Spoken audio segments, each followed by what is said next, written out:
University men's basketball. Are you ready? We're ready. How you living? How you doing? Indiana basketball in Bloomington, Indiana. Back for another season. Trace Jackson Davis against the 6'10" Michael Turtsey to take the tip at the Indiana State logo. And we are underway. Jackson Davis, the 5-star recruit, taps it out to Armand Franklin, an in-state recruit out of Indianapolis, to open up the offense for Indiana, averaging just over 68 points last season on offense. Franklin in low. He puts it in. Franklin doing a real nice job there, just moving about the ball, getting it back, and sliding down into the paint for an easy layup. Averaged 23 points a game after switching from shooting guard to point. He gets a steal. Jackson Davis, the other end, banks it in. Joey Brunk talked about it in media availability yesterday. Jackson Davis does a real good job of being able to adjust when he's beaten to a spot, as he was that time. 2 baskets for Indiana and less than 45 seconds to open up the first half.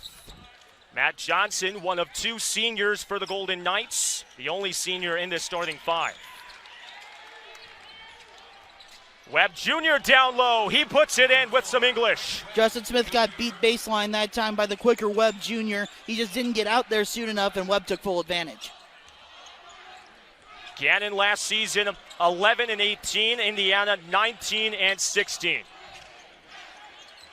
Davis powering his way on Dodds, and the 5-star recruit gets his first basket as a Hoosier. Trace Jackson Davis just more athletic than Dodds that time, able to just overpower him to get to the bucket. Indiana getting whatever it wants early in the paint. No missed shots for the Cream and Crimson so far. Clancy from deep. Franklin comes down with the board. Justin Smith the other end.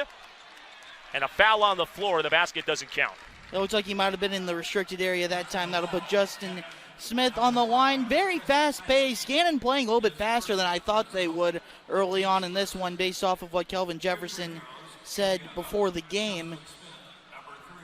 And this will be an interesting first test case scenario here. Indiana at the free throw line, especially Justin Smith at the charity stripe. Casey? 51% shooter last season. And Archie Miller talked about it yesterday at media availability. He wants this team to get to the free throw line and to be one of the nationwide leaders in free throws taken and free throws made. Yeah, and they got to the free throw line a lot in that secret scrimmage with Marquette over a week ago. Just didn't make many of them. Had a lot of what we just saw there, 1 out of 2. Hoosiers really struggled at the charity stripe in that scrimmage. Justin Smith able to get the second one down there. 65% last season. Franklin his second steal. Smith. Anderson for 2. Really good look that time by Justin Smith. A year ago, that's something he tried to force over the defender. Seems to be a little bit smarter right now, to where he was able to find Anderson, take the easy 2 points. Indiana has not missed from the field to start things off. Clancy from deep. 0 for 2. Turtsey the board. Webb Jr. puts it up. And Brunk cashes down his first board as a Hoosier. 25% shooting for the Golden Knights. And Frank Webb Jr. is hit with his first foul. One of the interesting things that's going to come out of tonight, especially because of all the injuries, Armand Franklin playing the point guard. He was recruited more as a scoring guard, a guy that's known for being a really good shooter. But Archie Miller's talked about a lot. He can handle the point a little bit, and we're going to see a really good test case of that tonight. Opponent's strength may not be the most important thing when it comes to that, just seeing if he can run and handle an offense. Have a momentary stoppage in play. But so far, just under 2.5 minutes into this opening half, Indiana already out to a 7-point lead. A little bit different of an offensive scheme than last season, more reliable on the inside play and the interior play. Yeah, and they wanted to be a more balanced offensive scheme also. Last year relied so much on Romeo and Jawan. Anderson from deep. Indiana has not missed, and they take a 10-point lead. Demezy Anderson recruited as a sharpshooter. Didn't show it too much a season ago, but right there showing that stroke. It's a little bit of an unorthodox one, but he can get on a roll and hit a few in a row. A 2,000 career point scorer at Riley High School in South Bend up north. Kevin Dodds blocked from behind. Gannon unable to find the basket. Lob up top, Jackson Davis Hit from behind, no foul, and the first miss for Indiana tonight just over 3 minutes in. Frank Webb Jr. gets the bounce. I think that was a good no call on the other end there. Jackson Davis, man, he's athletic. Here's Justin Smith for Indiana, and a foul underneath. I really like how much Indiana's trying to push the ball. They have superior athletes. They have more depth than Gannon, even with the injuries in the backcourt. I really like Indiana trying to make this an up-tempo contest. Smith back at the foul line, 1 for 2. So far, Kelvin Jefferson said he wanted his big men to really establish and really control the game. So far, the Indiana front court has manhandled Gannon's big men, and that's been the difference so far, Casey. Deontay Cicero gets his first action this season at a team best 132 rebounds as a junior last year. Smith cans both.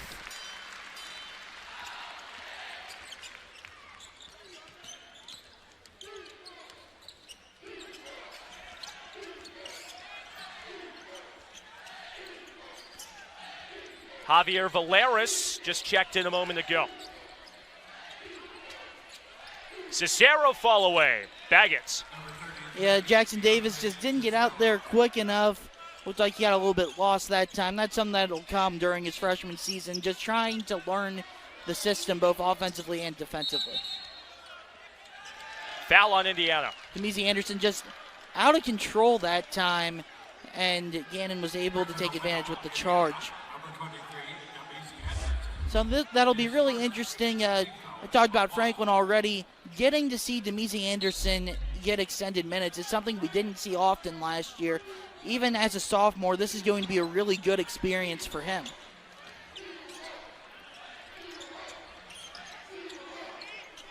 Matt Johnson.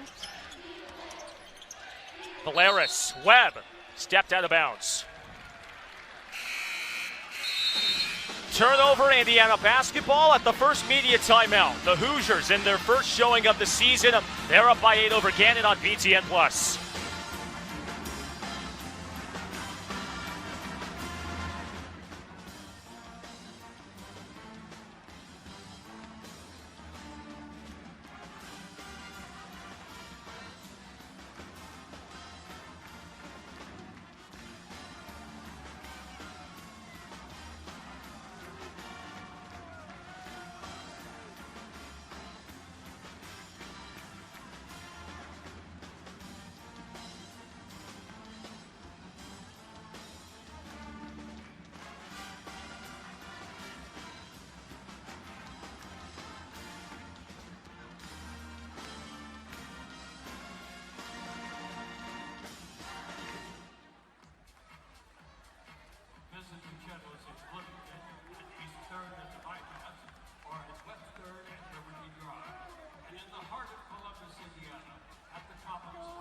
Is undefeated in exhibition games since 2004, and when I spoke to Gannon head coach Kelvin Jefferson and asked about what his expectations were for this game, he told me that they're not just looking for a win.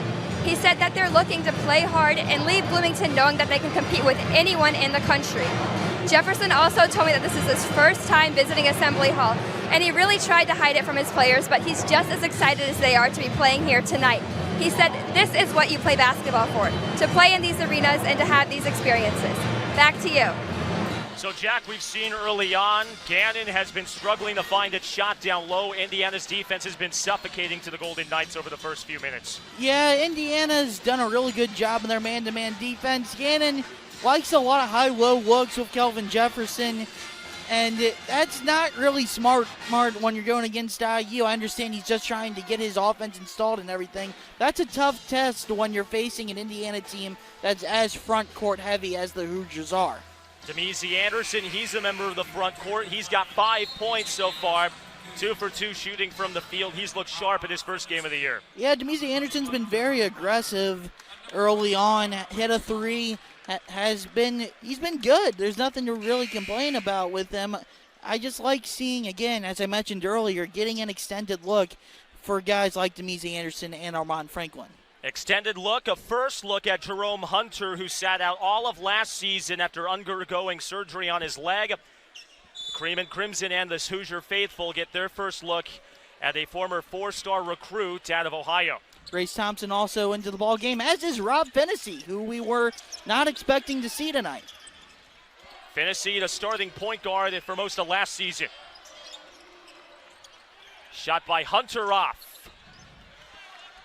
But this is a moment Indiana fans have been waiting over a year for. Jerome Hunter playing against a different team for the Hoosiers. Third turnover for the Golden Knights. Joey Brunk down low. Got the spin. It's an interesting look Indiana had there. They went 4 out, 1 in. Why does that matter there? Grace Thompson, not a guy that's hit a 3 in his IU career, was known as someone who could stretch the floor a little bit back in high school, but we're waiting to see that at the college level. If he can do that, then you can play this lineup all season long. Webb has it poked free. Thompson, stripped by Webb.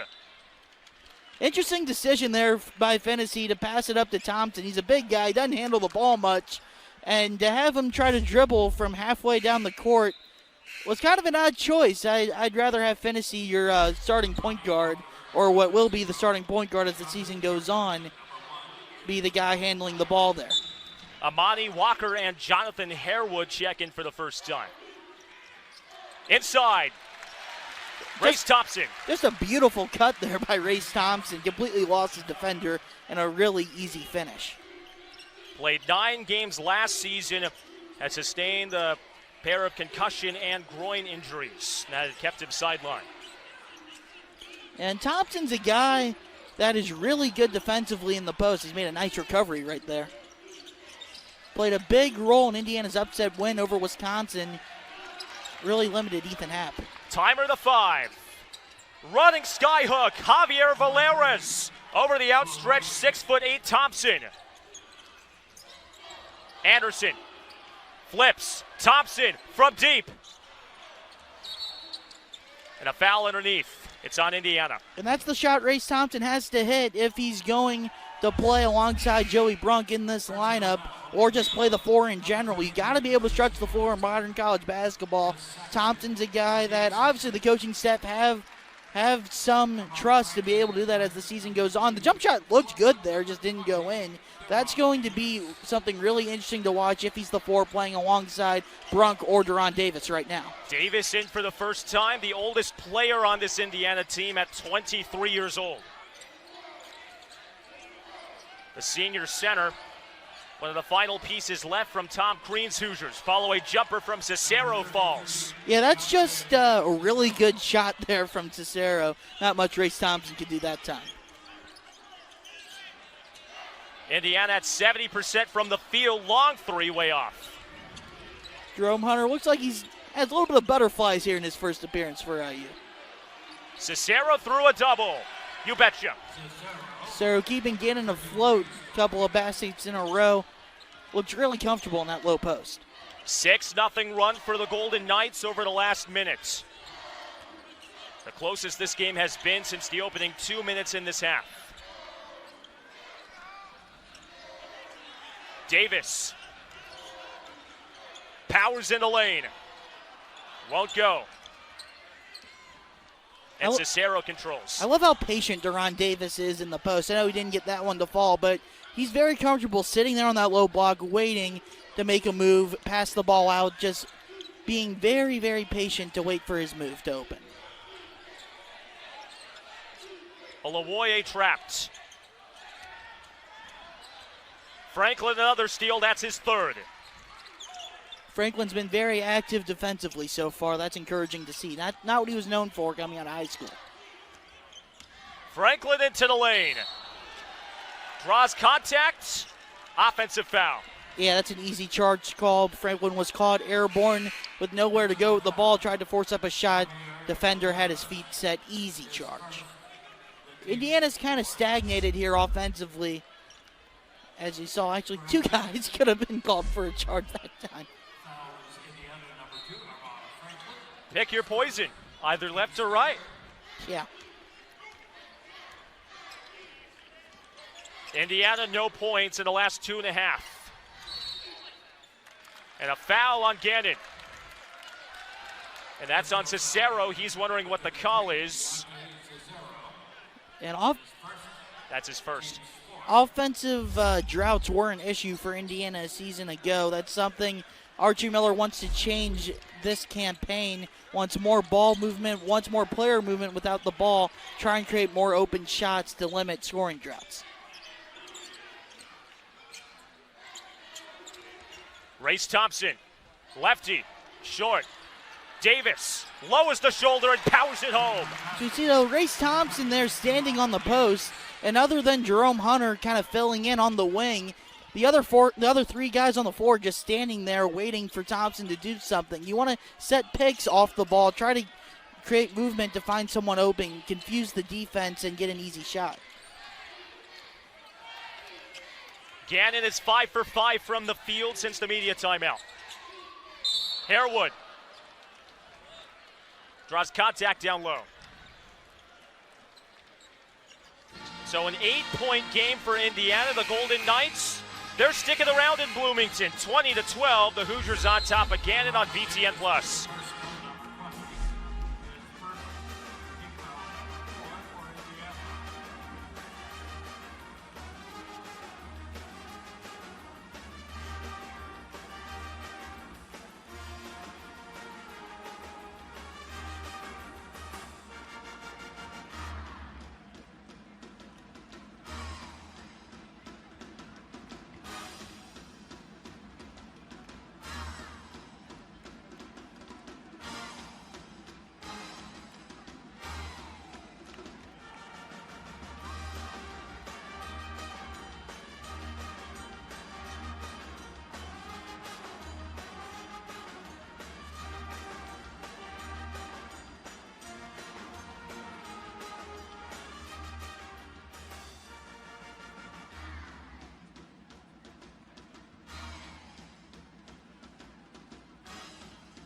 Skjodt standings are brought to you by Hunter Bloomington Properties. Remember to download the Crimson Guard app and check in to win great prizes. Hunter Bloomington Properties offers studios up to 6-bedroom apartments and has the perfect home waiting for you. It's time now for the dance camp, brought to you by Sports Clip.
Gannon's 5 for 5 from the field since the second media timeout in this opening half, and they've cut the Indiana lead to 8 points. Casey Roll with you alongside Jack Grossman.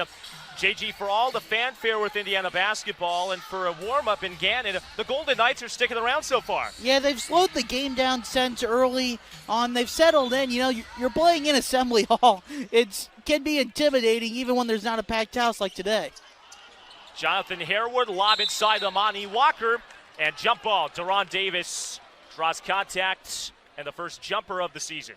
But, you know, coming in here, you see the 5 title banners, you see 17+ thousand seats. That can be intimidating. It can take a while to settle in, but I think Gannon's done that. They're realizing, hey, this is just another basketball game, and they've looked much better since the first media timeout. The Golden Knights, a member of the PSAC. Offensive foul on Gannon, that's on Walker. Yeah, moving screen there. Clancy was wide open on that inbounds pass, too open there as Walker was definitely moving. Indiana has not lost against a non-Division I team since 2004.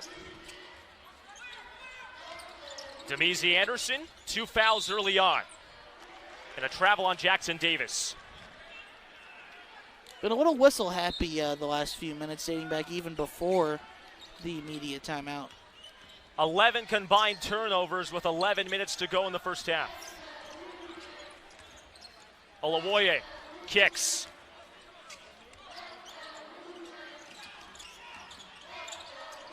Timer down to 13. Clancy into the lane, blocked. Trace Jackson Davis shows off the 30-inch vertical. Davis inside, put it in. Really good look there from Franklin to keep his head up, find Davis. Davis sealed the defender really well, made it about as easy of a layup as you can get. Back to a 10-point Indiana advantage. Shooting 60% from the field, the Golden Knights at an even 50. Harewood. No. Walker. Airborne. Indiana basketball. Franklin did a great job of staying in front of Harewood there.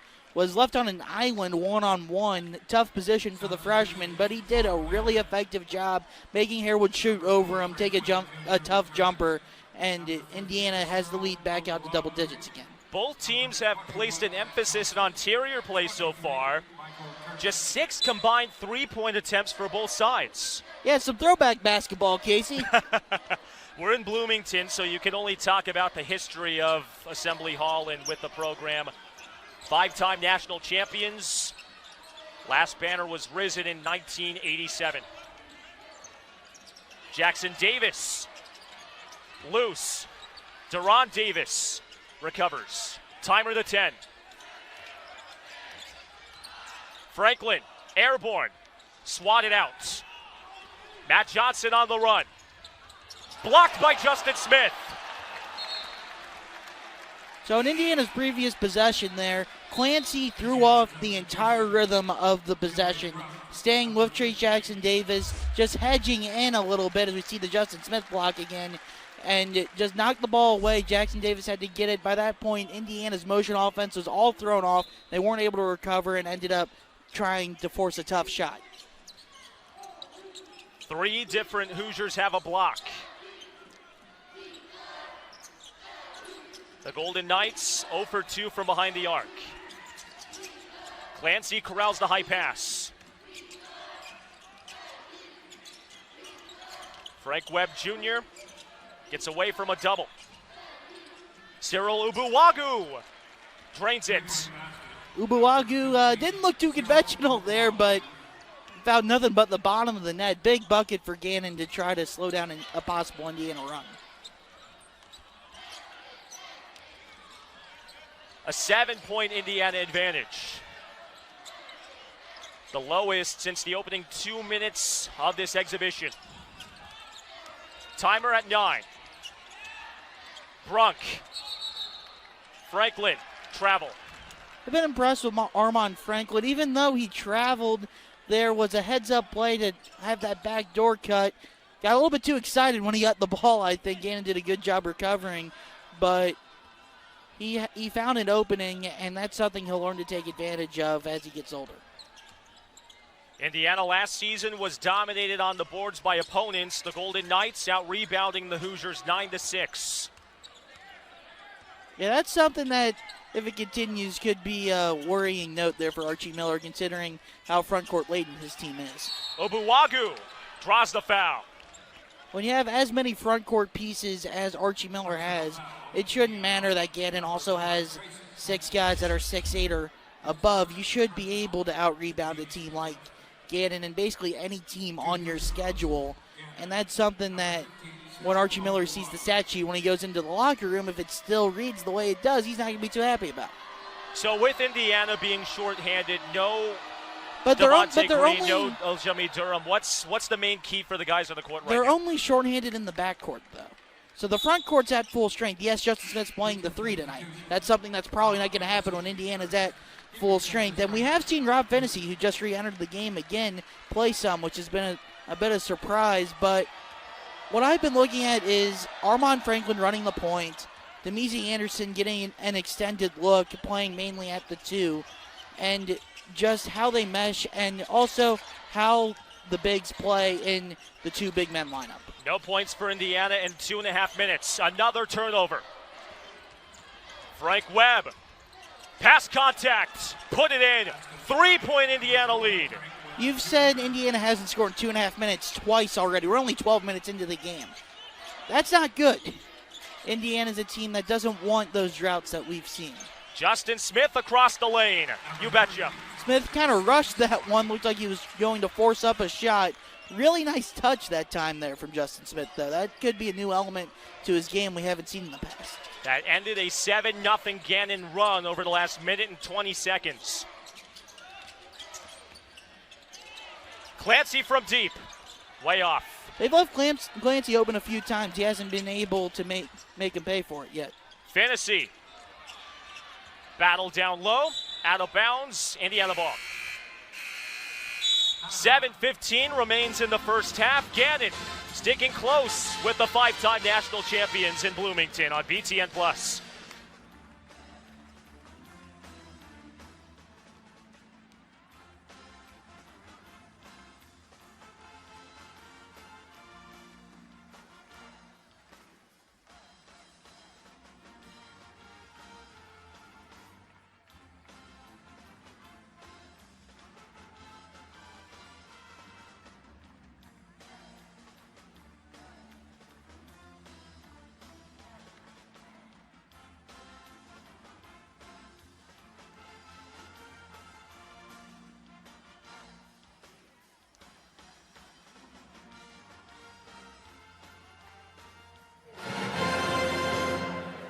Coach Archie Miller said that this is a really important day for Jerome Hunter. That's because this is the first taste the redshirt freshman gets of Assembly Hall. And now Jerome Hunter missed his entire freshman season because of his lower leg injury. And he said that he was really motivated to get back on the court after watching his team compete in really hard-fought games last season. Now, Miller said that although he's a redshirt freshman, he's really more of a true freshman because at this point in the season last year, he was pretty much removed from the team, and he's really had to start all over. But Miller said that he's been practicing every day and really putting in the work. And Coach Archie Miller said that as he keeps going, he'll get better and better because that's what he does. He works at it. Back to you. All right, thanks, Grace. Indiana's working at things tonight. Free throws, one of them. 75% from the stripe, but Grace had mentioned it, working to get used to the system. That's exactly what a lot of players are doing now that they have bigger roles. Yeah, and the fact that 2 of your 3 best guards aren't playing makes it even more difficult. A guy like Franklin shifting down to play the 1, that makes it really hard for him. And I've been impressed how the freshmen handled it tonight. Guys like Trey Jackson Davis learning how to play the 4 when he was really a 5 all throughout high school. That's going to be a big adjustment. And just Jerome Hunter playing at all. That's an adjustment for the Hoosiers. But I think they've done a good job so far. Trey Jackson Davis had a really good few moments. Jerome Hunter's still settling in. We can see it's just really nice to see Hunter on the court. Finally for the Hoosiers. Someone who's been excelling on the court so far, Armand Franklin. He's been phenomenal on both sides. Yeah, and the one thing he hasn't done yet is shoot the 3 ball. And that's like, when you look at Armand Franklin, what everyone said, the one thing that for sure he's going to be able to do is shoot the 3 ball. And the fact that he's been as impressive to me as he has been, and he hasn't tried a 3-point attempt yet, says about how good his all-around game has been tonight. Jerome Hunter, the redshirt freshman out of Pinkerton North High School in Ohio, triggers to open up play. Indiana at 56% from the field, Gannon just under 50. And another Indiana turnover. That's number 6 for Indiana. Yeah, Archie Miller said when he met with the media yesterday that the turnovers weren't an issue against Marquette, something you want to shore up, and that's, again, a byproduct of not having a lot of healthy guards. Michael Turtsey, the Rhode Island transfer, cuts the lead to 3. Just overpowered Joey Brunk that time on his way to the bucket. 3 points, the slimmest lead Indiana's had since the open, and another turnover. Matt Johnson and his Gannon side can tie with the tray and cut the lead as little to 1 with a basket. Timer at 15. Down low. And a foul down low. Finney looked like he was calling for a hook there, but he did get a little bit of his arm, and that should end up at the free throw line. That's on Finney, the sophomore out of Lafayette. 16 fouls for Indiana. Just under 6.5 to go in this opening half. Cyril Ubuwagu, the junior out of Lagos, Nigeria, is at the line for the first time this season. And Finney's a guy that we haven't talked about much on this broadcast, but I would argue along with Devontae Green, who's not playing tonight, those could be the two most important players for Indiana this season. How big of a jump Finney can make from freshman to sophomore year. He was a guy that, before he suffered that concussion, was really effective for the Hoosiers, made a lot of big plays, had the buzzer beater against Butler. As Jerome Hunter couldn't get that one to go, but he's a guy that's going to be running the offense, being the point of attack on offense and defense, really good on-ball defender. I'm really excited to see what type of jump Rob Finney makes in year 2. Hunter has yet to connect from deep, 0 for 3. Shot clock inside 10. Webb, dish, blocking foul, and that's on Armaan Franklin. Franklin didn't like the call. That was all caused, though, because Webb was able to beat Jerome Hunter baseline that time. It was way too easy to get into the paint there with how Archie Miller wants his team to defend in that pack line. Miller mentioned he wants his team to get to the free throw line. So far, his team is getting the other team chances to shoot from the charity stripe. It's Frank Webb Jr., the transfer out of West Virginia State, getting his first shots from the stripe. Appeared in 5 games last season as a sophomore after appearing in 26 as a freshman with WVUS State. Franklin cans the board. 2-point Indiana lead. Foul in the backcourt. Webb did not think that was a foul, and I kind of agree with him. Franklin ended up tripping over the ball, it looked like. I was looking over it. Yeah, looked like he slipped on the ball. That's a tough one to go against Frank Webb Jr. Webb out, Sean Colosimo is in. The junior out of Wexford, Pennsylvania. 8 starts as a sophomore in last year's campaign. Gannon in the bonus the entire way through, as are both teams. Hunter. Davis operating on the 6'10" Turtsey. Fall away. Short. And it's Victor Olawoye pushing pace. Gannon can tie with the basket and take the lead with the tray.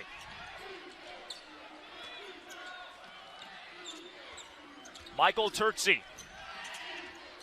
Johnson. Turtsey. Franklin collects the board. With numbers. Finney. Blocked. Scrum for it. And Gannon basketball. Great hustle play there by Victor Olawoye.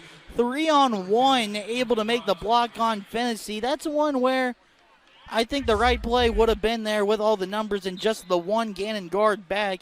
Give it to Race Thompson. Let him use his height to finish over Olawoye. Instead ends up in a turnover. Still can't fault the Hoosiers too much, though. That's just a really good defensive play from Gannon. 5 turnovers for Indiana last 5.5 minutes. Cicero, long. Franklin tracks it down.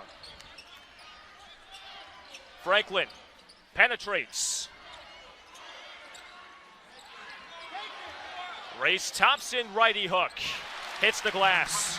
Thompson looked really comfortable down there against the smaller Cicero. Nice little mini hook from Thompson that time. I like that. Snaps a 2.5-minute scoring drought for Indiana. Their lead back to 4. 3 from Olawoye. And now Franklin stops. Fantasy. Hunter for 3.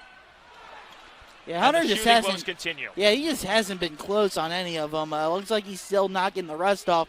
When he's at his best, he's a guy that can score from multiple levels. We saw him in Hoosier Hysteria post up and have a fade away. Can hit the 3 ball. Just looks like it's going to take him a little bit of time to get his feet under him. Cicero draws the foul. That's a good call. Race Thompson wasn't vertical. He came down with his arms. That's going to be a foul every single time. We got a ball game, Casey. We have a ball game when we have more. The Golden Knights playing like they're platinum level in Bloomington. They're down by 4 as we hit our last media timeout in this opening half from Simon Skjodt Assembly Hall.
Congratulations to the Electric Plus fan of the game. Thanks for your support of Indiana basketball, the most electric home court in the country.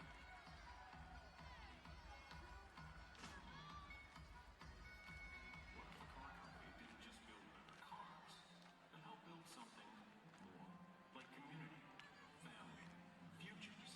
Well, that's exactly what Honda's doing, right here in Indiana. We're home of the award-winning Civic and CR-V, and home of the smart, stylish inside hybrid, all proudly built in Greensburg. We're support and stability, here and here. We're Honda, and we're building something more together.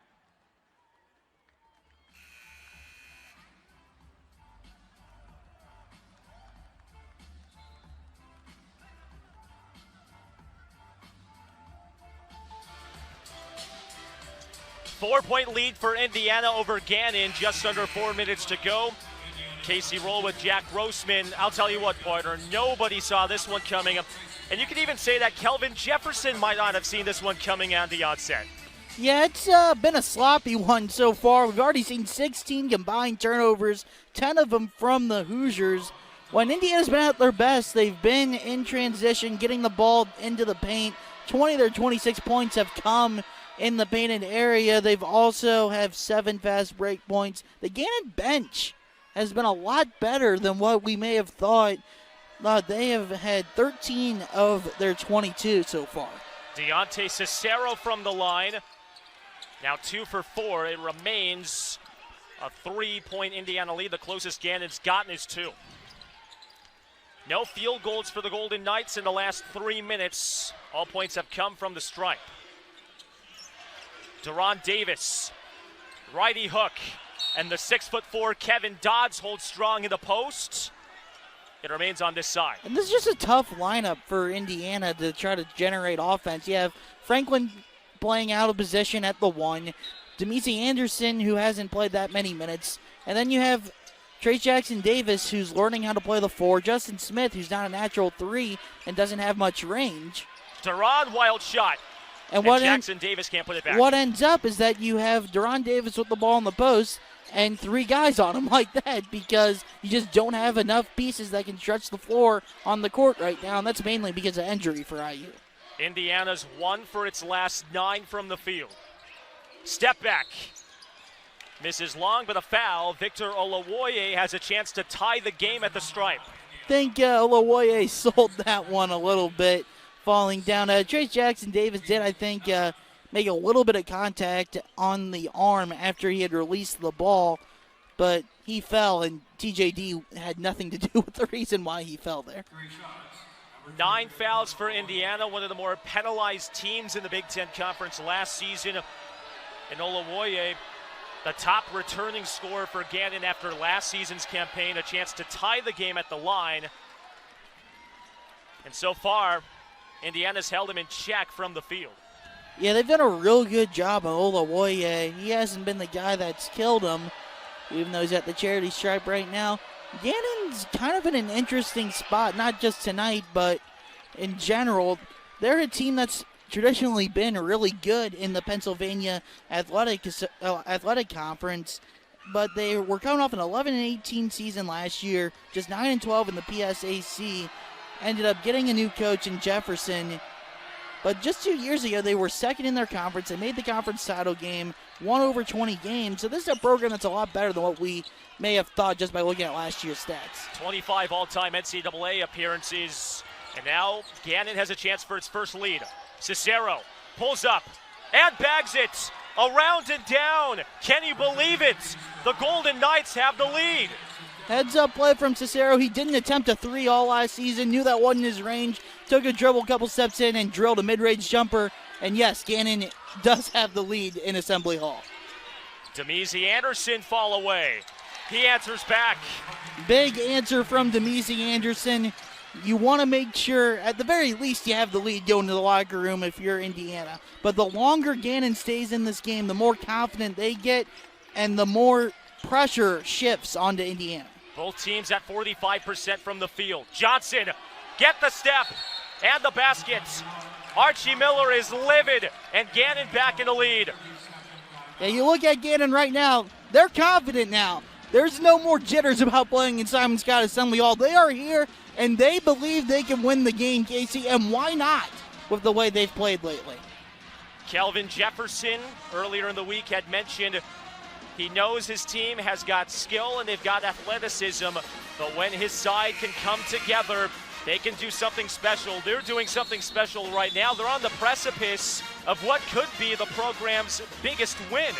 Yeah, they've beaten IU before, just not Indiana, Bloomington, IU, Pennsylvania. They're in the same conference list. This would be a little bit different. Of course, there is a very, very long way to go in this game, a full 22 minutes plus, as we're not even to halftime yet. But especially with the way the game started, for Gannon to battle back the way they have, Kelvin Jefferson has to be really excited about his ball club. For Indiana, that was a really good time out there from Archie Miller. Just kind of settle your guys down, say, hey, we just got to do what we do best. We're more athletic than this team. We're more talented. If we play well, we're going to win the game, and probably fairly easily. Armand Franklin's got 2 points. Ball out of bounds, stays with Indiana.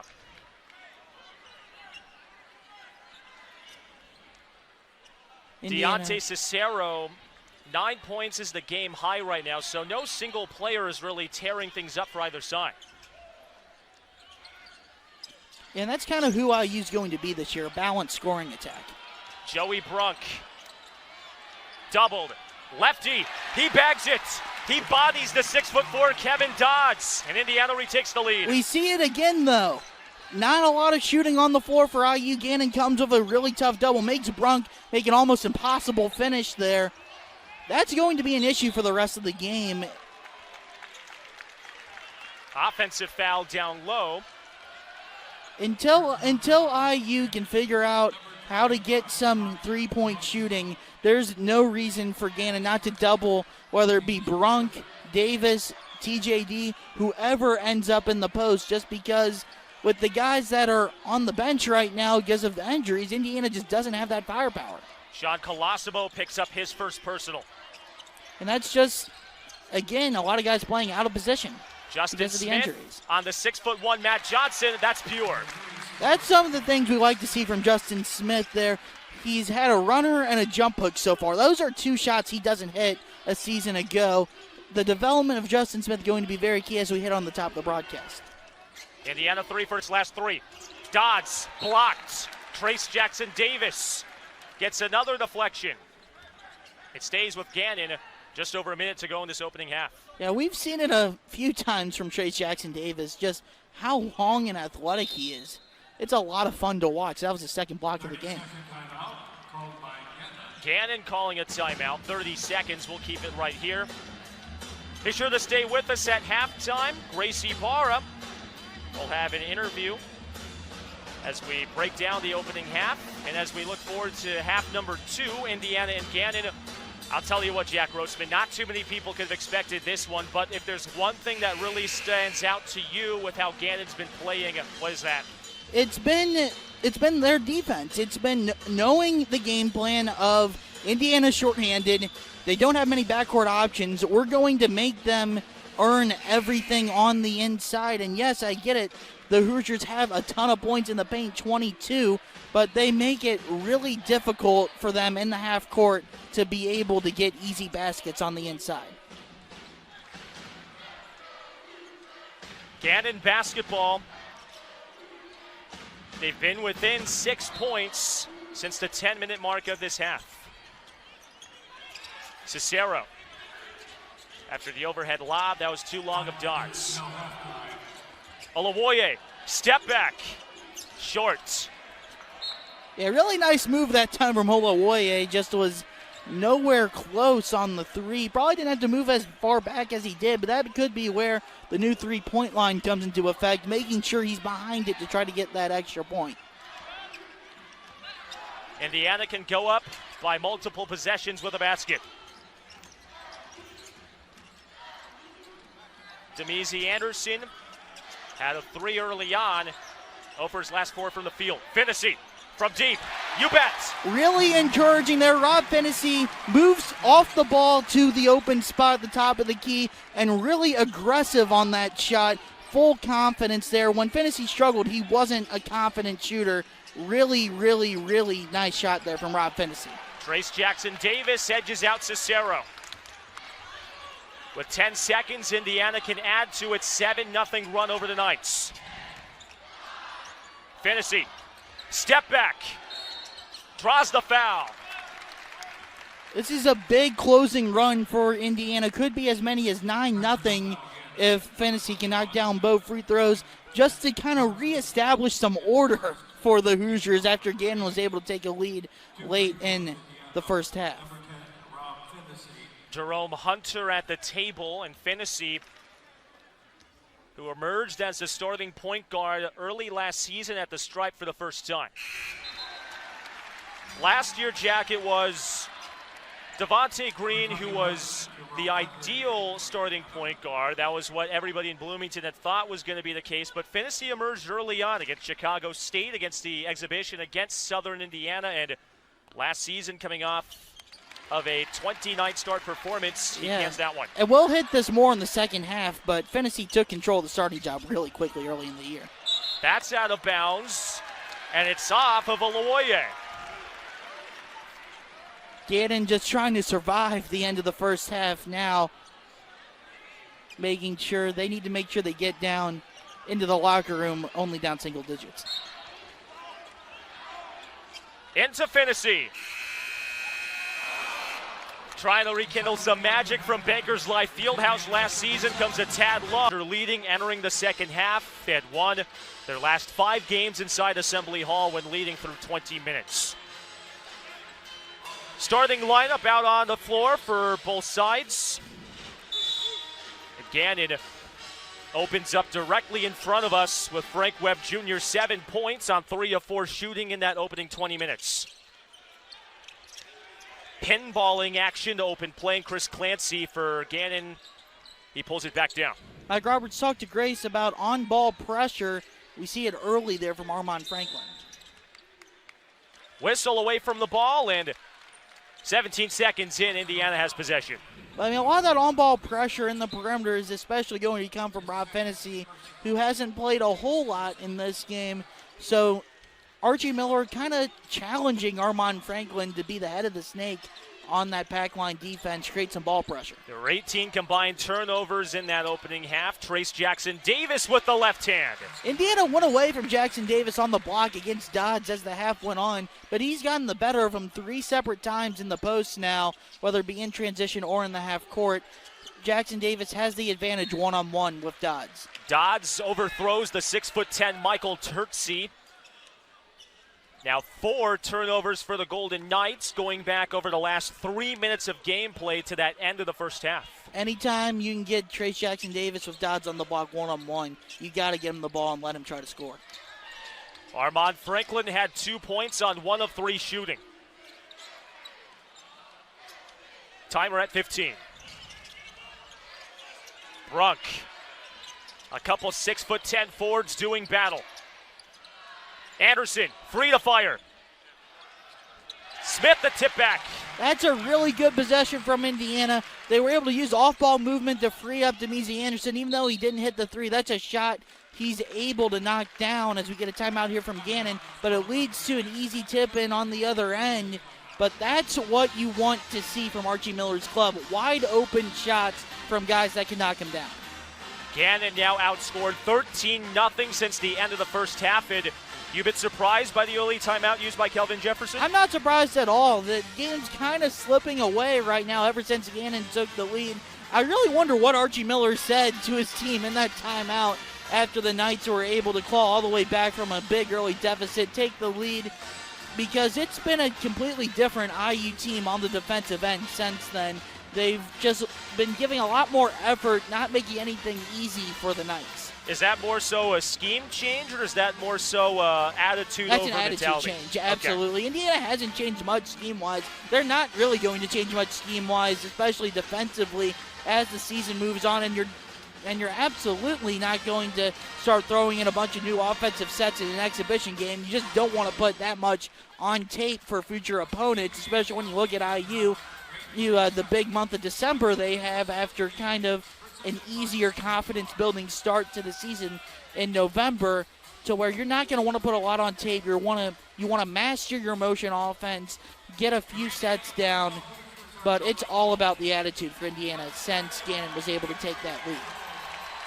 And for the Golden Knights, there's been a little bit different tempo to the start of the second half.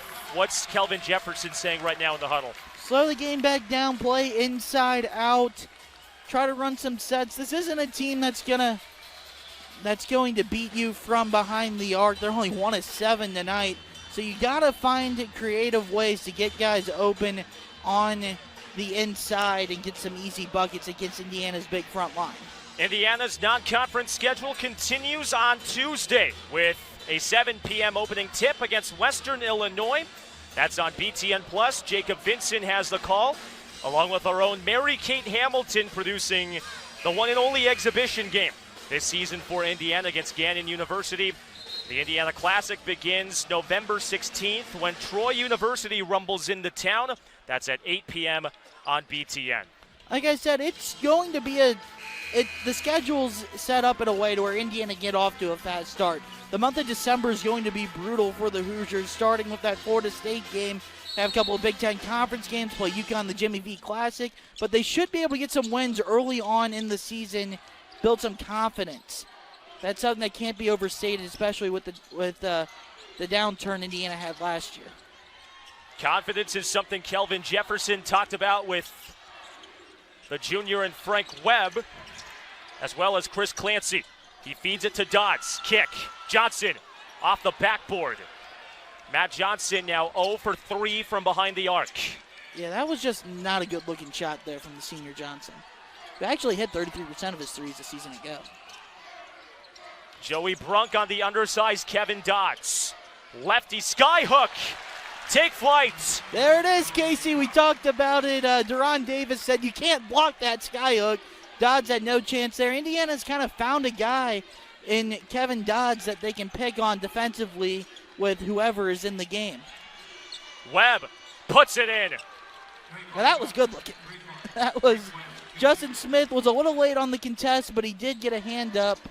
Anderson can't answer. Smith down low off the glass. That's just Smith being more athletic than everyone else, but back to Webb's 3. just to have the presence of mind to arc it over Smith and still be able to swish it with how deep he was. Very impressive. 13-point lead for Indiana, the largest they've had since the opening 5 minutes. And Trace Jackson Davis is hit with a foul down low. I think, yeah, they're calling for a little bit of a grab there with his offhand, not the hand he caught the ball with. It's like he was grabbing Dodds in the lower body. It looked like, honestly, if they wanted to, they could look at that for a hook and hold, I would think, just off the first replay. Kind of happy they don't, though. A few thousand-plus officials in the stands not agreeing with that last call on the 5-star recruit in Jackson Davis. Webb Jr. to the lane. Put it in. Justin Smith's a very versatile defender, but he's not used to guarding guys on the perimeter as often as he has tonight. That's bound to happen at some Dodds point. the poke. Matt Johnson. Deontay Cicero. Swatted by Davis. Held ball. The Hoosier Hysteria dunk champion shows off the vertical.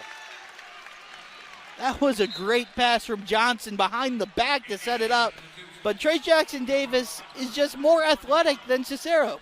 And sometimes that's all that matters, as he made a phenomenal block, his third on the night. The McDonald's All-American. Back-to-back years in which Archie Miller has been able to secure Mr. Basketball Indiana. Romeo Langford last season and Jackson Davis this season. He's down low. Got it. And the foul. Elevates. Up high. Down harder. Indiana's got a lead. 11 points. Trace Jackson Davis has arrived, Casey. We've seen it on the defensive end of blocks. He's been really good in the post. Haven't seen him do much on the perimeter yet, but he hasn't had to with how good he's been down low. But Hoosier fans really excited about this guy, and it's warranted as TJD checks out there. Top 30 recruit in the 247 composite, fringe 5-star. As he said, back-to-back Mr. Basketballs. That's a huge deal to people in Indiana recruiting the state. Archie Miller's done that really well. As you look at all the new guys this year, Franklin, Indiana, Trace Jackson Davis, Indiana, Joey Brunk, Butler transfer, but originally from Indiana also. Frank Webb is short. Guys. Brunk, he's out of Southport, that's in Indiana. Across the lane, a whistle away from the ball. Foul is on Kevin Dodds. Of course, Armand Franklin from Indy, Trace Jackson Davis from Greenwood. Wrapping up your local Indiana Town Roundup. I feel like for every Indiana high school, there are another 5 that have players who play college basketball, and especially in a state which is priding itself off of in-state talent, and with the resume that Indiana University has to get more in-state products, that's something Archie Miller's put an emphasis on, and that's what he's gotten this year. Brunk down low, he draws a foul. Yeah, and you always want to be able to get those good in-state guys. Obviously, you want to balance it out, be able to recruit nationally, get a lot of high-talented players from a lot of different places, but Archie Miller's done the job in-state. He's really recruited it well. We talked about this class, obviously the crown jewel of what he's got in Romeo Langford a year ago. Joey Brunk, an unorthodox journey to Bloomington, earned his undergraduate degree at Butler in 3 seasons, has 2 seasons of eligibility remaining at Indiana. And that's a rarity for a grad transfer, to have 2 seasons. Was given an NCAA hardship after his father passed away from cancer in 2017. Ball loose and Gannon controls. And for Joey Brunk to bring more seniority on this team and more of that senior factor with Deron Davis and Devontae Green, something that this young core is going to benefit from as the season goes on. Yeah, he's a guy that's really become a vocal leader. Was a little bit surprised that he wasn't named a captain, as Terzi with a really nice move there over Brunk. But he's absolutely quickly become one of the more vocal guys to lead the team. Michael Terzi's got 4. Grace Thompson. That is a really good look from Armand Franklin. He comes off the curl. He's a good shooter. He's a guy that could have taken that jump shot, but realizes the big man comes up on him, so he just gives a little dump-off pass to Grace Thompson, who finishes. That is really encouraging from Armand Franklin. Indiana's 3 for its last 3. Webb across the lane, flips, Olawoye fakes, poked, and Demizi Anderson comes up with another steal. Spins away from Olawoye. Franklin from deep. Got it! That's what he's known for, Casey, the three-point shot. And he's not going to play as many minutes more than likely when everyone's healthy.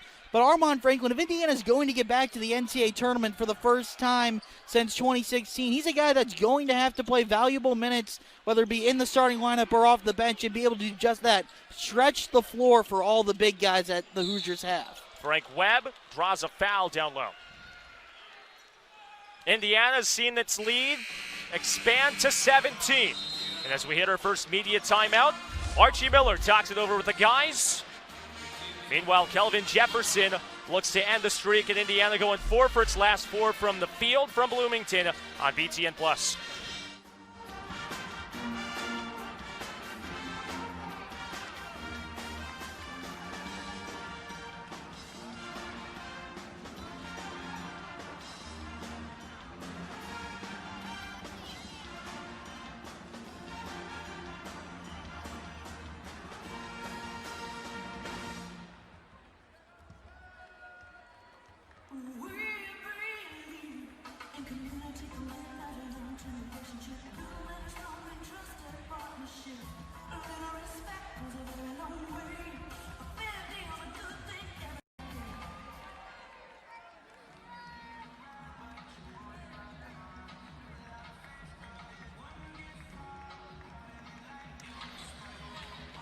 Indiana's seen its lead extend to 17, their largest since the opening minutes of the first half, large part due to Joey Brunk. And with more on the redshirt junior transfer from Butler, we send it to Gracie Barra.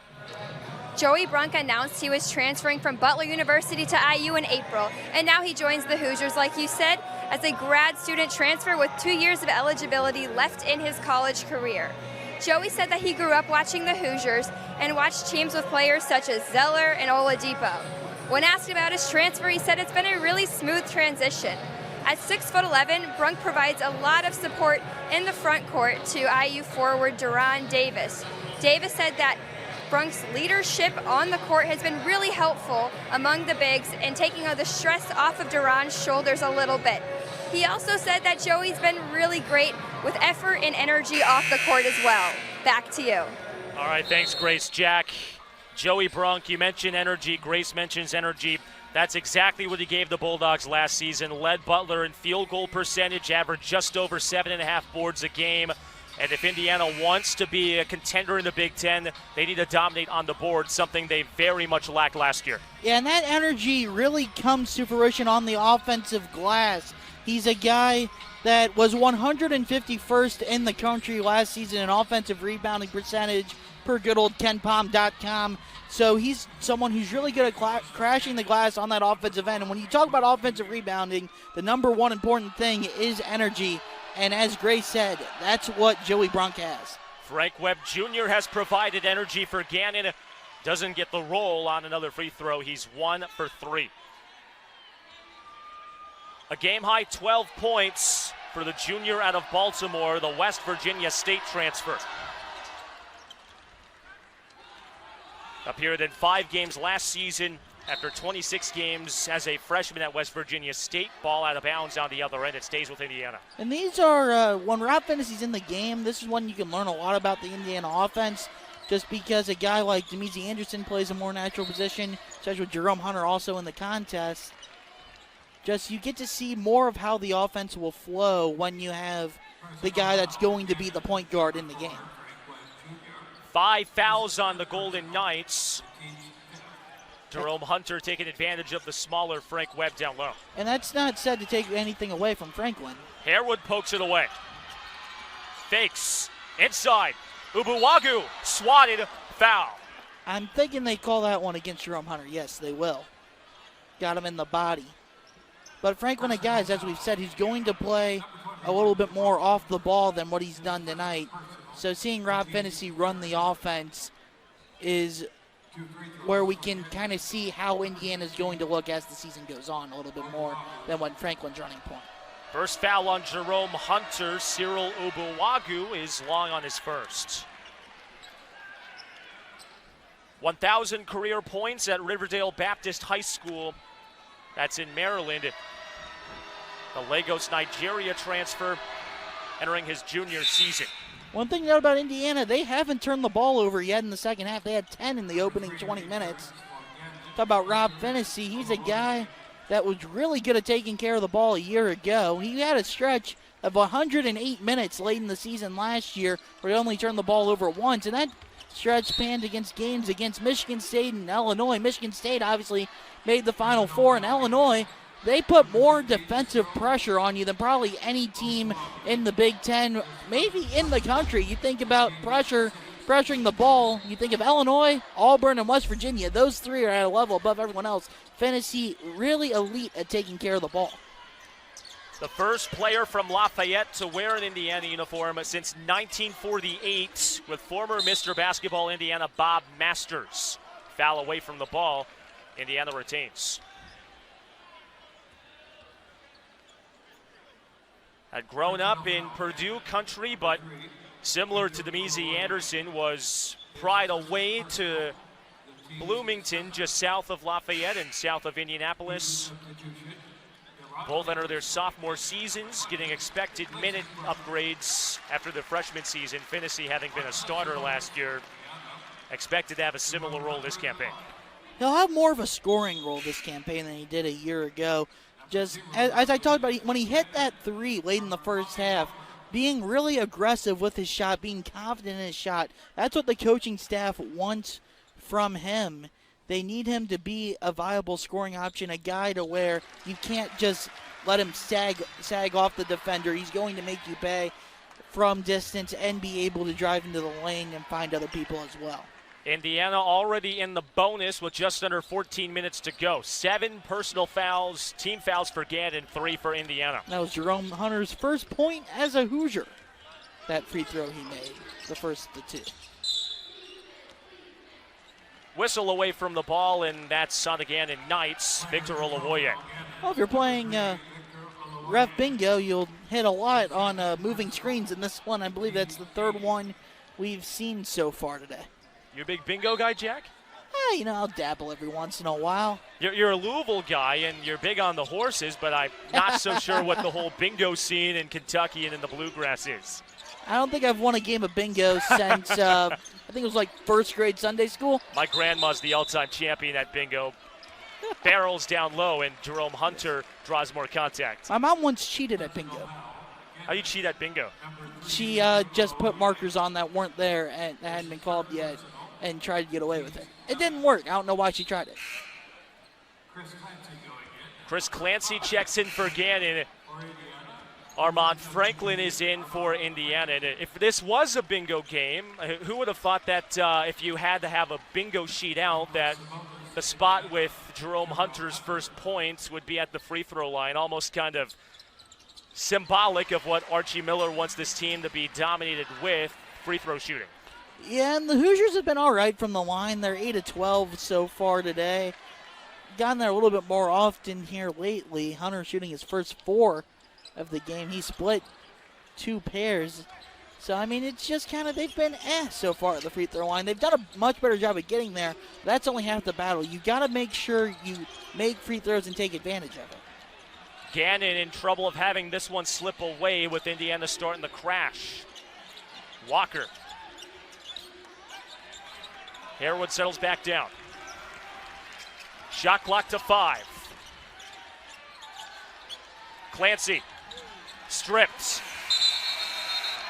Shot clock violation, Indiana ball. Really good defense from the Hoosiers. Crowd appreciates it. It's a really nice team defense. Jerome Hunter, knowing the shot clock is winding down, isn't afraid to dig in because he realizes that there's not enough time to kick out to his man. Very heads-up play. No field goals for Gannon in the last 3 minutes. Indiana has a chance for its first 20-point lead with a 3. Davis barreling in. Basket doesn't count. Foul on the floor. I think that was a good call to call it on the floor. Looked like he hadn't started his shot motion yet. You see on the replay. I don't Yeah, it looks a little bit closer on the replay as they do actually end up putting him on the line. Obuwagu is hit with the foul, but that's got to be a positive sign for Indiana, seeing Deron Davis, who struggled with his lower body and with injuries, to have that much lateral movement down low, and also with the free throws. Yeah, it's also positive. They ended up not calling it a shooting foul, but Indiana's in the bonus. Archie Miller has to love that, in the bonus for the final 12:35 of the game, and Deron Davis hitting both free throws is a sight that Hoosier fans love to see. He was actually a really good free throw shooter his freshman year. He was over 70%, but he has struggled mightily the past couple of years from the charity stripe. Has been hit by the injury bug, 30 games last season, just 3 starts. Suffered a torn Achilles last season after 15 games, his sophomore season. Foul away from the ball, that's on Gannon. But to have Juwan Morgan no longer with the program, and now Deron Davis as that big man in his senior season, Archie Miller's going to lean on him to provide some more minutes defensively down low, and as that anchor down low. Another foul on Indiana, that's on Finney. Actually, I think that goes against Jerome Hunter posting up there against a smaller defender. That's the type of versatility he brings. He can post up a smaller guy. He can take bigger guys out, beat them with quickness. But back to Deron Davis for a minute. This is the first full season where we might actually get an actual Deron Davis experience. You talk about this freshman year, was playing behind Thomas Bryant. Sophomore year was playing really well before that torn Achilles, and that really affected him last season as well. Didn't have the full offseason to be well conditioned, had to play limited minutes in a lot of contests. This year we're finally going to get to see the real Deron Davis. One of 2 remaining members of this Indiana side who played for Tom Crean in 2016. Harewood in the lane, drops Valeris off the bench, and he's got 2. It's a nice little high-low look there to get the bucket. Javier Valeris, the transfer out of Iowa Western Community College. Armand Franklin draws contact down low. 17-point advantage for Indiana. Just under 12 minutes remaining in this one. The Hoosiers pulling away from Gannon in Bloomington on BTN+.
17-point advantage for Indiana over Gannon from Simon Skjodt Assembly Hall. Alongside Jack Grossman, I'm Casey Roll. Playing in one of the cathedrals in college basketball, one NBA player has been groomed by Archie Miller. You'd think that he'd have more, but it's the coach on the other side of the hardwood who has groomed more NBA products and some high-ranked college basketball players over the last few years, Jack. Yeah, Kelvin Jefferson, before he was at Old Dominion, spent 7 seasons at South Kent Boarding School in Connecticut, had a lot of success there. He coached 50 Division I college basketball players, also 6 in the NBA. A couple notable ones. Nick Stauskas, Indiana fans very familiar with him. He played at Michigan, was on the Wolverines team that went to the Final Four in 2013.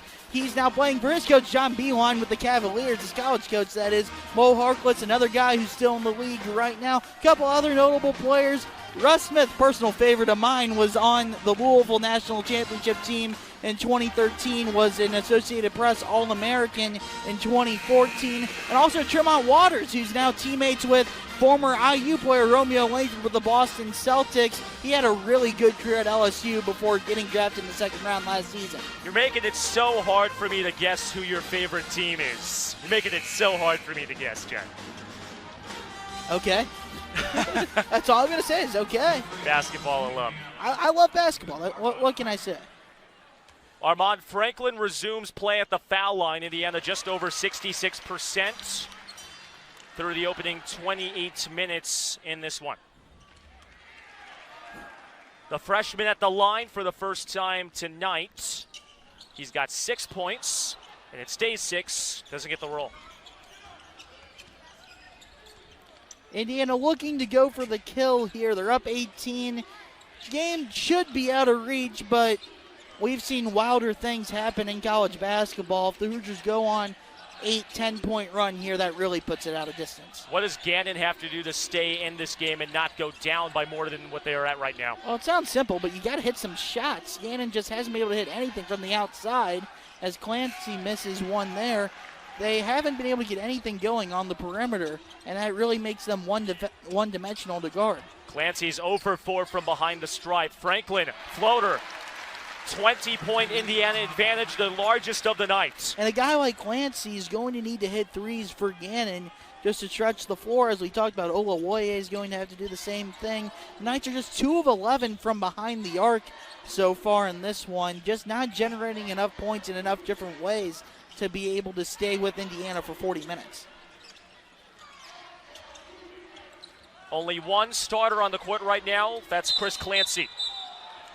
Amani Walker draws contact, and he'll head to the line. That's not necessarily a bad thing for Gannon. Their bench has been really productive tonight. They're actually outscoring the IU bench 21-19. It was the Gannon bench that kind of ignited that run for them in the first half, and they ended up taking the lead. But Indiana's just, they've been a different team since falling behind 29-28. They've outscored Gannon 32-11 since that point. 32-12 now. So the Hoosiers just playing with a lot more emotion, a lot more effort than they were early in the game. Demizi Anderson in for Indiana. Frank Webb Jr. checks in for the Golden Knights. Amani Walker, the freshman out of Baltimore, was a member of the Baltimore Polytechnic High School program, a powerhouse in the greater Maryland area. 3 consecutive 3A state championships. He goes 2 for 2 from the stripe. Got a friendly bounce right there. 18-point advantage for Indiana. Amani Walker working down low. He's got the task of guarding Trace Jackson Davis. Davis lost it out of bounds. That possession didn't end well for Indiana, but I really liked the ball movement there.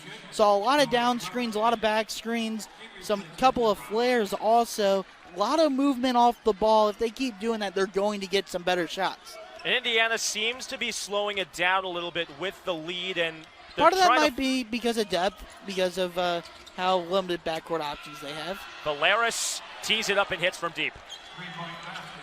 That's what Gannon's going to have to do if they can get back into that. Hit some outside shots. Valeris looked really good right there. Brunk. Franklin. No. Jackson Davis, the follow. Franklin was a little late rotating over. If he does that earlier, he's going to be more open than he was, have a better chance of knocking that shot down. Of course, with Jackson Davis being as athletic as he is, it didn't end up mattering. They still got 2. Indiana's hit 6 of its last 7. Amani Walker side swipes to the rim. And Armand Franklin hauls it down. He hits the turbo. Righty scoop off the glass. Nice, almost a Euro step there, a mini Euro step from Armand Franklin. He hasn't poured in the stat sheet, just 8 points. Does have 6 rebounds and 4 assists, though. I've been really impressed with him. Another turnover. Walker, lob. Jackson Davis can't connect. Rolls free and out of bounds. This place would have gone in a frenzy if Jackson Davis threw that one. Got a little bit greedy that time, trying to put the exclamation point. You'd rather your players be too unselfish than the other way around, though. So bet Archie Miller isn't too mad with that one, as that would have brought the house down if Jackson Davis could have brought that one in. Seeing a bit of that 4-forward set with Indiana with Smith, Anderson, Brunk, and Jackson Davis on the court right now. One of the bigger lineups for Archie Miller's team. Yeah, Indiana's going to play big a lot, but... Shot clock to 3. Anderson can't beat the buzzer. But the Hoosiers aren't normally going to play this big because of the guards that are out. I feel like that's just a broken record. I've been saying it on repeat. But it's just hard to take away too much from the lineup combinations tonight without Devontae Green and Al Durham playing, and with Rob Fennessy only playing limited minutes. Smith the steal. Pushes. Stripped. And Frank Webb Jr. is hit with a foul. Indiana's been a lot more aggressive the last few possessions here. Grace talked to Mike Roberts about trying to get more ball pressure. We've seen it the last 2 possessions. The Hoosiers getting steals. Justin Smith back out onto the line. Graduate out of Adlai Stevenson High School in Illinois. Teammates with Jalen Brunson. Pretty high recruit, pretty high-valued college basketball talent. And he's a guy who still has the tools to be a really good basketball player, not just in college, but in the next level as well. He just needs to put everything together. If he can add a consistent jump shot, that would go such a far way for him. The 20-year-old goes 2 for 2 from the stripe. And he has shown some moments, as we see a full-court press. That's really unusual from Archie Miller. As I like that. I like pressing as a wrinkle there. That's something with a half-court man-to-man pack line defense you're not going to expect much. Maybe you can throw a team or two off, get a steal and an easy bucket. 22 points is Indiana's largest lead. Shot clock inside 10. Cicero drops, and Olawoye sent away. Indiana's length has been really apparent tonight, getting all over the place, block shots from a bunch of different players. Indiana's hit the gas, and they're not letting up. 22-point lead over the Golden Knights from Bloomington.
One of the top traditions in college basketball, the William Tell timeout, and one of the staples in Bloomington, with Indiana leading Gannon, the staple of Indiana basketball. The Hoosiers on top by 21, its largest lead in this game. Jack Grossman alongside me. I'm Casey Roll. Gracie Barr, the third member of our broadcast crew. 2 seconds on the timer for Gannon. as they trigger underneath the basket. Matt Johnston looks, feeds, Colosimo. And another shot clock violation for the Golden Knights. Suffocating defense that time from the Hoosiers, switching all screens, knowing with only 2 seconds left that they needed to make sure they had a man on the ball to defend a quick shot. Gannon has not scored in the last 2 minutes. Defense been a lot better for Indiana in the second half. Anderson feeds Smith on the smaller Johnson. Anderson, left free to fire. You bet. It's not conventional, but it can go in for Demezy Anderson, who cracks into double figures now.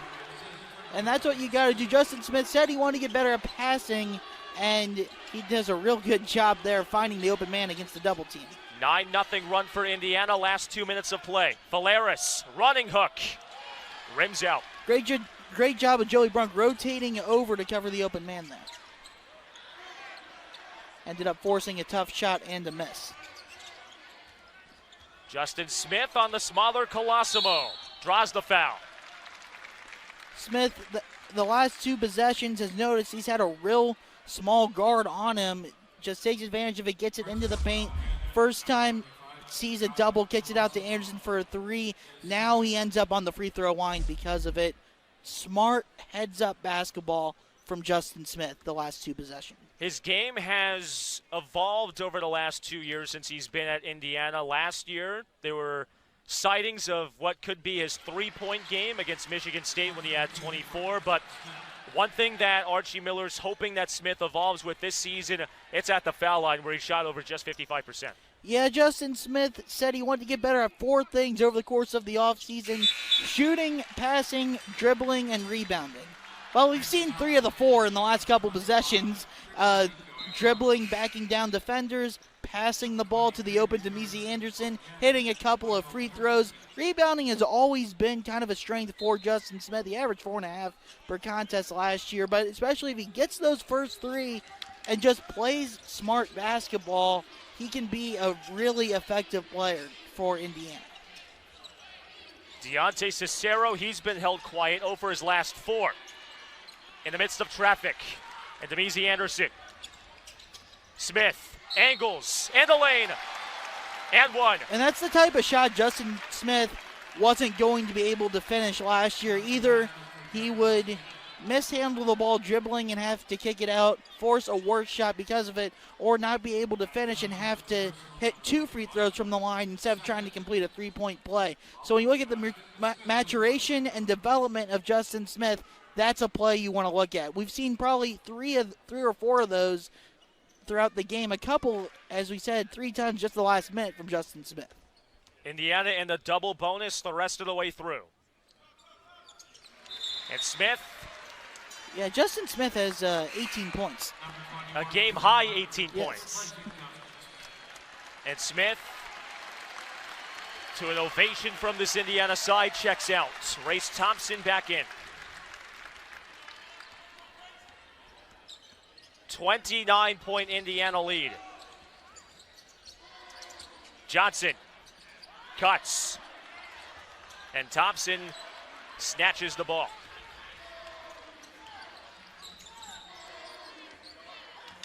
A Gannon team that has shot just under 39% from the field over the last 10 minutes.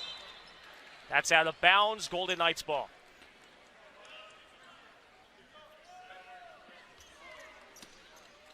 So we saw Kelvin Jefferson's team show some intensity in the first half. That's dropped off a little bit with Indiana putting the foot on the gas pedal. What's there to build off of if you're the Golden Knights looking forward to the rest of their season? Well, you come into Assembly Hall, and this wasn't a pushover. It was a game for a half plus against Indiana. You come into what you've called the Cathedral of College Basketball. Gus Johnson calls it the Carnegie Hall of College Basketball.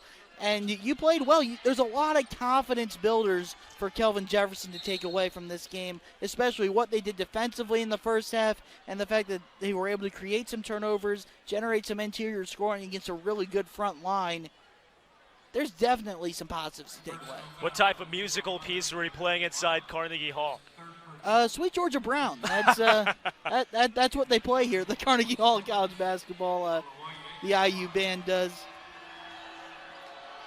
Here's Victor Olawoye at the line. Front end of a 1-and-1. He earns his second. You an oldies fan when it comes to music, an old school music fan? I have been very consistent with my music, and that is if I am in the car with someone else, I give them the aux cord. They play whatever the heck they want, and I'm good with it. See, that's where you and I differ. I've got to have the aux cord. What are you playing on the aux cord, Casey? Just anything to get you jammed up, to get the jazzy feeling. If I had to pick a song, I wonder what Indiana got jazzed up to after that first half, because they've come out with a completely different vibe this second half. I think they came out jazzed up to Archie Miller yelling at them when they were losing with about 2 minutes left in the first half. What genre would you categorize that as? Jazz, rock, heavy metal? Maybe some heavy metal, maybe some scat, jazz singing. I don't know, something like that. Jackson Davis hangs, can't connect. Race Thompson draws a foul down low. Now that's got me thinking, I wonder what type of music Archie's a fan of. That's a question for another time. Yes, it is. Race Thompson, another one of those players that hit the gas hard last season for Indiana, came on the national stage against Ethan Happ, one of the best players in the country in Wisconsin. A double overtime winner for Indiana right here at Simon Skjodt Assembly Hall. And for most Division I athletes, Jack, you can say that, or they can say that they're the best athlete in their family. With Race Thompson, he's got a couple-headed monster he's got to compete with for that title. Yeah, he really does. It's a really jam-packed family he has there, isn't it, Casey? His dad played NFL football. His brother, True, a Minnesota product on the hardwood. Another miss for Colosimo. He's 0 for 3. A whistle and a foul down low. Just the way Trace Jackson Davis skies for a rebound is just different from everyone else. He just has so much bounce in his step. With such long arms, it's really, really fascinating to watch him jump and try to grab rebounds. Third personal foul for Amani Walker. And now Jackson Davis strides back to the stripe. And Jack, this is something that we talked a little bit off camera with. Another lefty on this Indiana team. Aljami Durham no longer the only southpaw, but it doesn't seem like much to the average watcher, but what does the element of having another left-hand dominant post player possess? Well, it flips everything from what you're doing as a defender. You think about what you're taught, you're always make the guy go left, make him go left. You want to make sure that he can beat you with your opposite hand. Now all of a sudden, if you don't realize Trace Jackson Davis or Al Durham is a lefty, you fade him to go left. They're like, thank you very much. I'll just take my open lane and my 2 points and move on with my life. So you just have to, it makes the defender think so much more than when they're guarding a righty, to where I think it makes a much bigger difference than what most people would assume. Shot clock to 10. Thompson draws a foul. Well, yeah, Trace Jackson Davis, he looked good on those 2 free throws. He's a guy, we talked about a little bit with Race Thompson, but Trace Jackson Davis is absolutely going to need to stretch the floor this year. He's going to play a lot of minutes at the 4, not just because that's where it fits well for him with this IU team, but that's what he wants to do as developing as a player to get to the next level. He's have to stretch the floor offensively, hit outside jumpers. But Archie Miller talked a lot, especially during IU Media Day, about how that also means he's going to need to be able to guard on the perimeter as well. In college basketball, you don't see 2 bigs that often anymore in a front court. So that means if you're playing a smaller team, you're going to need Trace Jackson Davis to guard a perimeter player and guard him well. And that's something that will be one of the key things to watch for Trace Jackson Davis and Indiana as the season progresses. Olawoye swatted out of bounds in the midst of both Race Thompson and Armand Franklin. They have really split up the minutes among the front court players pretty evenly today. Amani Walker fights his way to the rim and draws the foul. Deron Davis holding his eye after the shot. It'll be really interesting to see how the front court minutes get distributed when Indiana's healthy, because you have really 6 guys in Davis, Deron Davis, Jackson Davis, Race Thompson, Joey Brunk, Justin Smith. 5-6 guys that can all play valuable minutes up front. And you really only have 2 spots to play them in when everyone's healthy. So it's going to be really fascinating how Archie Miller distributes those minutes. Cooper Bybee, a transfer, and the walk-on gets his first minutes as a Hoosier. Yeah, he's one of 5 walk-ons on the roster. Indiana only has 11 scholarship players. They ended up pocketing their last available scholarship for the season. So a few more walk-ons than the normal team has in the Big Ten. Bybee, the Ellettsville, Indiana native, just a bit outside Bloomington. The only Central Junior College product. Shot clock to 15. Hunter. Thompson. Looks. Franklin. Straight away. Around and out. And that's a good-looking jumper. I know it didn't fall that time, but he's taken 3 threes, and they've all looked good coming out of his hands. Just under 4 minutes to go. Indiana putting on the gas and not looking back. They lead Gannon 78-49. Final few minutes coming up on BTN Plus.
Miller as of late. Yeah, Aljamain Durham's going to play a big role on this team. He's a guy that, other than Rob Finney, he's probably going to be the primary point guard whenever Finney's not on the floor. He's going to handle the ball a lot.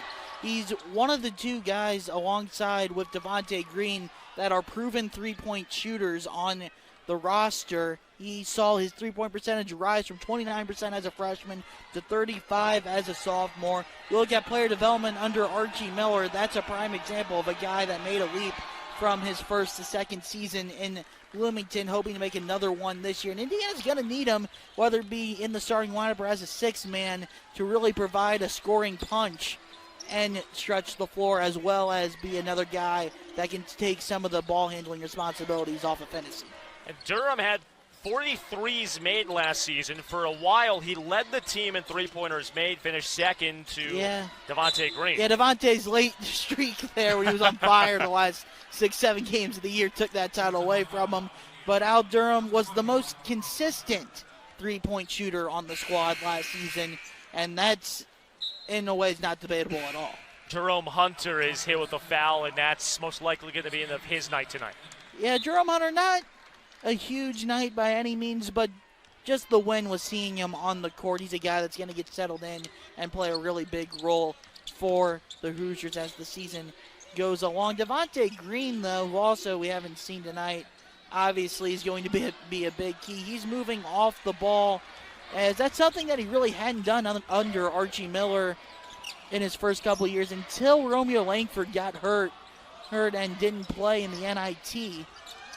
Green really thrived playing off ball. He's going to do that a lot more this year, so that's why Al Durham's going to play a lot more point guard. Armand Franklin swatted out of bounds. And another check-in and another walk-on set to come in for Indiana, and Nathan Childress. So Deron Davis took a little bit of a hit in the face, maybe got poked in the eye there. So Davis being checked on by the Indiana training staff. That's most likely going to be the end of his exhibition as well. But Jack, Nathan Childress, you mentioned 5 walk-ons and non-scholarship players. It's not like Childress came onto the scene in Bloomington as someone who wanted to walk on.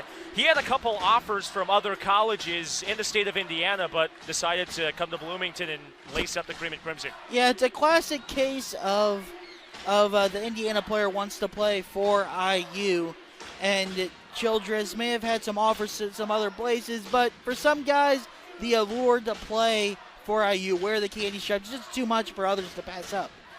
Childress out of Zionsville High School, that's up near Indy.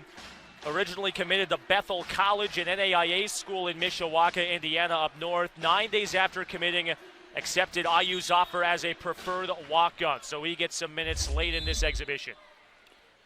You see Deron Davis, looks like he was holding his eye, I think. Kind of rubbing it. Don't want to speculate too much there. But back to Devontae Green, though. He's a guy that Archie Miller doesn't want to make him have to think too much when it comes to running an offense. That was a really good curl from Armand Franklin. Been really impressed with him in his debut as a Hoosier. Franklin in double digits in scoring. He's got 12 on tonight's 5 of 10 shooting. Colosimo feeds. Obuwagu swatted. Race Thompson. Timer to the 10. Obuwagu pounds, hooks, off, and Demizi Anderson crashes down. Franklin inside the Thompson. He draws a foul. And one of the things that we kind of expected from this season is that Indiana's going to be a much more balanced scoring team than they were a year ago. Juwan Morgan, Romeo Langford scored roughly 40% of Indiana's points. This year, we're going to see a lot of different guys get in on the action. Race Thompson's a free throw away from becoming the 5th Hoosier to break double figures today. And he is still a free throw away from doing that. But even if you don't get that, 5 guys to have 9 or more points, that has to be offensively the biggest thing Archie Miller has to be happy about. That's after a Marquette scrimmage where they had 4 guys in double figures led by Armand Franklin's 14. Javier Valeris is in for Gannon. And luckily for Race, you didn't jinx him there. Yeah. You didn't jinx him. He's got 10 points now. He's in double digits. 30-point Indiana lead, just over a minute. 2 minutes to go. That shot off by Benjamin Horsford. He's a walk-on and on for his first couple minutes of action. It's been all Indiana since the start of the second half. Thompson lost it. Valeris scoops it up. The turnovers have shored up, but still 15 for Indiana. Yeah, only 5 in the second half, so it's been a lot better since the break for the Hoosiers. Been a lot more crisp with the basketball. Horsford, the freshman from Las Vegas. Timer at 10. Walker. Valeris. Off. Bybee unable to win it, and Horsford resets. 70 seconds left in this one. Horsford the move. Valeris spots up. Down it. And that was a scary play there as he fell into Race Thompson. Thompson, though, okay. Valeris is about the only guy that really looks comfortable from behind the arc for Gannon with a couple of triples. He's got 2 of 4 for the Golden Knights. They're 4 of 18 from behind the arc. Under a minute to go. Bybee straight away. You betcha! Fans loving the walk-on getting a bucket. Bybee has a pretty smooth stroke there. He absolutely drilled that one from the top of the key. It's a 30-point Indiana lead. Shot and game clock separated by 11 seconds.